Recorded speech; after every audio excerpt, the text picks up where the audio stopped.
Caseus. Dawn of War. Chapter 3. Caseus got up early again the next day, heading to the Room of 1,000 Fountains to train. As he was balancing on his hand over a log above a pool of water, lost in the bliss of the surrounding beauty, his comlink beeped. Keeping his balance, he answered the comlink. Hello? Caseus, please report to the training grounds in 2 hours. I have a new lesson I'd like to teach you and Sarah. I think you'll find it quite useful. Okay, I'll be there. Putting his comlink back, Caseus found that maintaining his balance upon the log was becoming second nature. He felt he could increase the difficulty even more. Looking around, he saw a small garden surrounded by 20 small rocks the size of his head. Closing his eyes, he focused and slowly began levitating the stones around him. He felt as though he was a planet in some far-off system, surrounded by an orbit of small moons all slowly rotating around him, the warmth of the morning sun enveloping his every cell. This was the perfect place to train in solitude. He wished his master were here, seeing him improve his skills with every passing day. Soon, however, his thoughts turned to Sarah. He didn't know why, but he worried about her. Not that she was in any danger.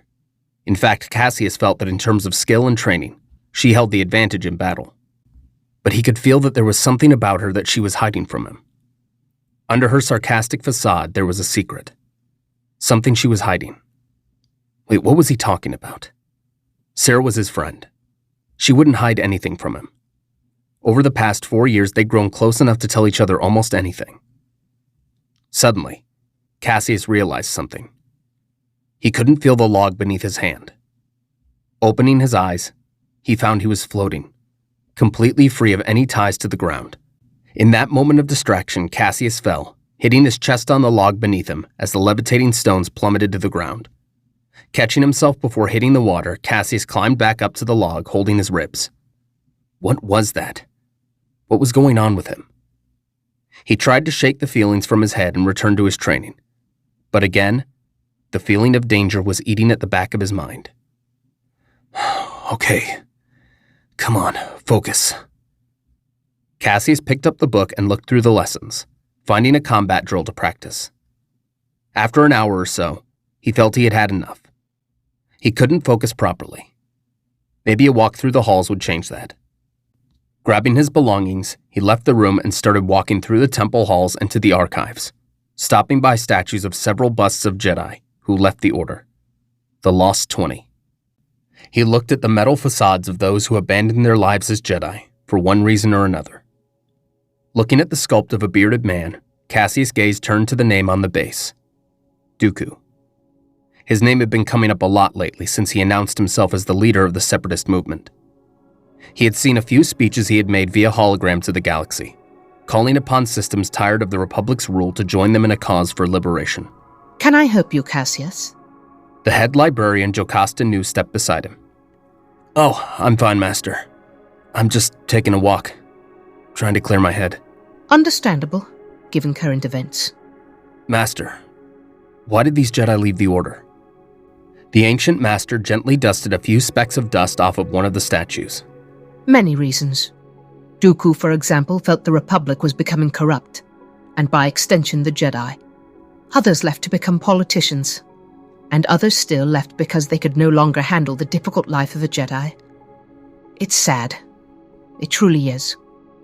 But they made their choices, and we honor their past service, and lament their choice to leave. What about Dravok? Is he one of the lost? Master Jocasta Nu gave a very stern, sour look. Master Dravok left the Order to pursue a violent and selfish path, trying to destroy the Order he once served so faithfully. He would not be honored as these 20 are. But what about Dooku? Isn't he leading a crusade against the Republic? Dooku is a political idealist.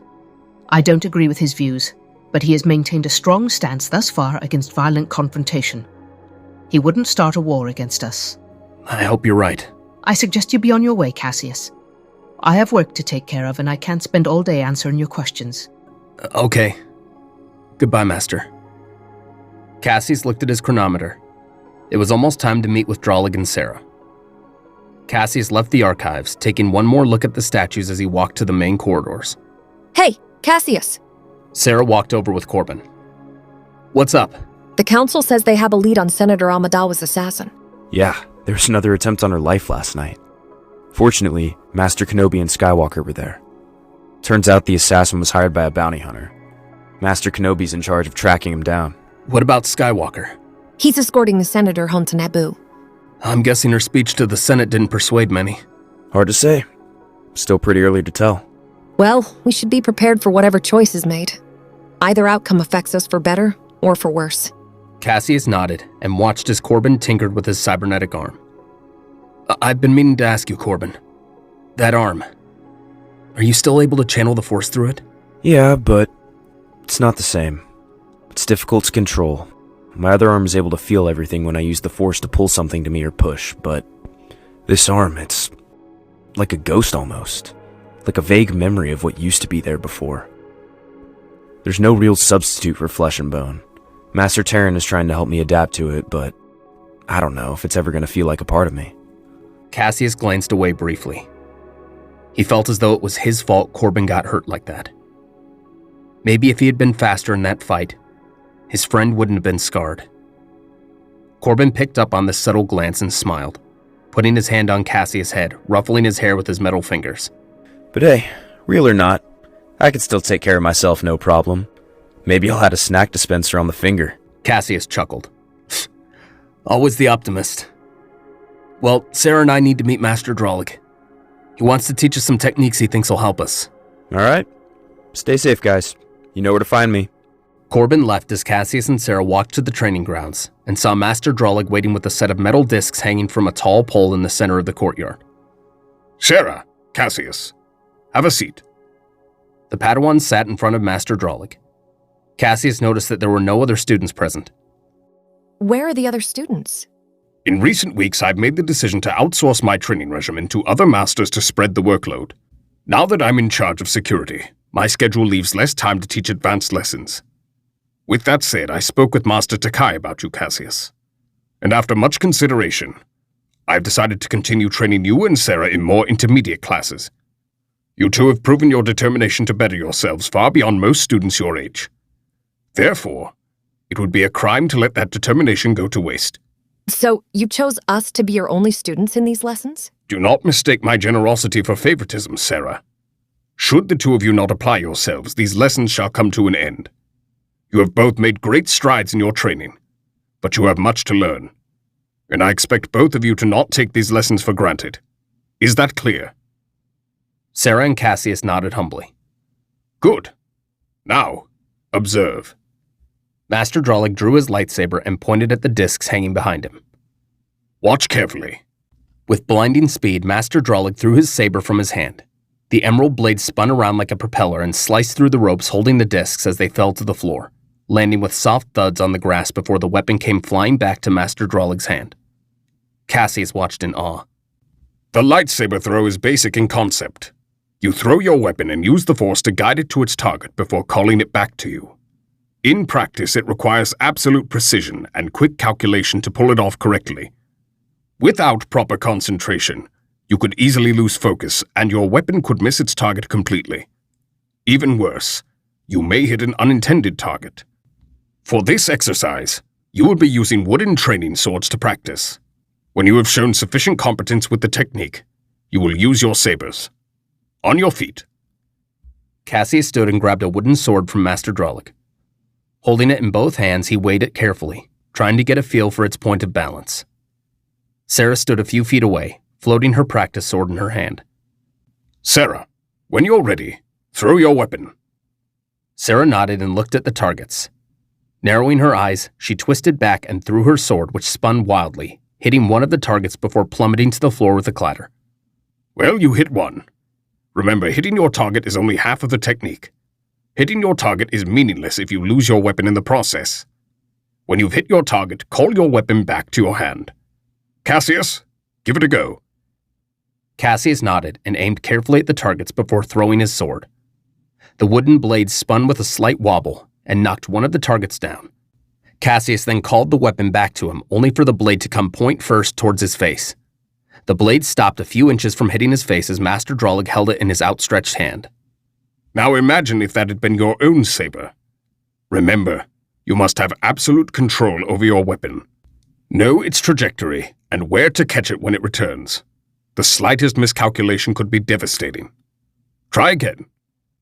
Caseus and Sarah spent the better half of the morning and afternoon practicing. Though the results were hardly masterful, they managed to pull off the technique with relative ease after countless attempts. They were far from ready to practice with their weapons, but it wouldn't be much longer until they were. That's enough for now. I have another technique I want you two to study before our next class. Master Drollig stood at the center of the dueling circle and tossed his weapon and robe into the grass. Draw your sabers and charge me. What? I want you both to come at me as though I were your enemy. Try to land a blow on me. Caseus and Sarah looked at each other and shrugged, drawing their lightsabers and charging at their instructor. Sin Drollig stood completely still as they closed in on him, raising their weapons to strike. With one swift outward movement, Master Drollig sent out a forceful shockwave of force energy that knocked both students several feet back as they landed on their backs. Ugh! What was that? In the event you find yourself surrounded by multiple adversaries, the repulse technique will help you gain distance in a moment's notice. It's a very difficult move to defend against, and nearly as difficult to master. It's similar to your standard force push. However, the energy you output is spread out around your entire body in a powerful blast. It saved the lives of many Jedi in unfriendly territory, and when used properly, you will find it to be an invaluable ace up your sleeve. Caseus helped Sarah to her feet and dusted off his tunic. When can we start? Your tenacity is admirable, but we've run out of time for today. I've entered all the information you need to get started in the archive database. We will reconvene here in 2 days. By then, I expect the two of you to have practiced your saber throw and studied up on the repulse technique. Yes, Master. Good effort, Padawans. You're well on your way.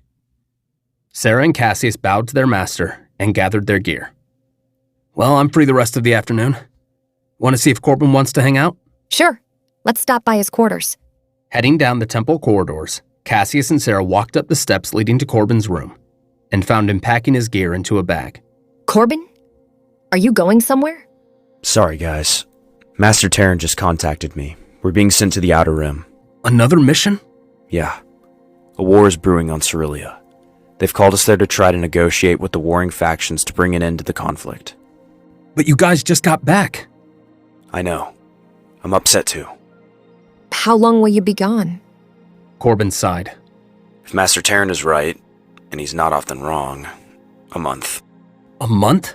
Master Terran says that this is a delicate situation that will require an extended leave from the temple, so yeah. Caseus was upset.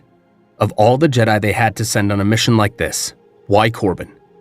He could tell that these long trips off-world were taking a toll on his friend. But there was no arguing with the Council on these matters. Not from a Padawan, anyway. Well, we'll be here when you return. Thanks, guys. Be sure to keep in contact. No problem. Caseus and Sarah hugged Corbin. Be safe out there, Bantha Brain. Corbin chuckled and grabbed his luggage. When I get back, we'll think of some better insults for your vocabulary. I look forward to it. Caseus and Sarah saw Corbin to his shuttle and watched as it flew into the sky before being shrouded by the gray clouds above. A drop of water landed on Caseus' forehead as he looked up. Then another. Soon the rain began to fall. Hey, don't worry about Corbin. He can handle himself. I know. Never mind. What is it? It's just, I feel like something's going to happen. And not necessarily to Corbin, but something big. We're standing on a razor's edge right now with everything going on. I don't want things to get worse than they are. Caseus looked up at the clouds as the sky darkened. He suddenly felt a hand take his. Looking down, he saw Sarah take his hand in hers. I know how you're feeling. We have so many questions and no answers. But we need to put our trust in the Republic. And in the Force. Everything's gonna work out. One way or another. Caseus looked at Sarah, who smiled reassuringly at him, the falling rain dampening her messy hair. Caseus suddenly felt that odd sensation he had felt lately. He had a feeling he knew what it was now. A feeling forbidden to his life. And yet, in this moment, he didn't mind. He wasn't alone, and that was enough for him.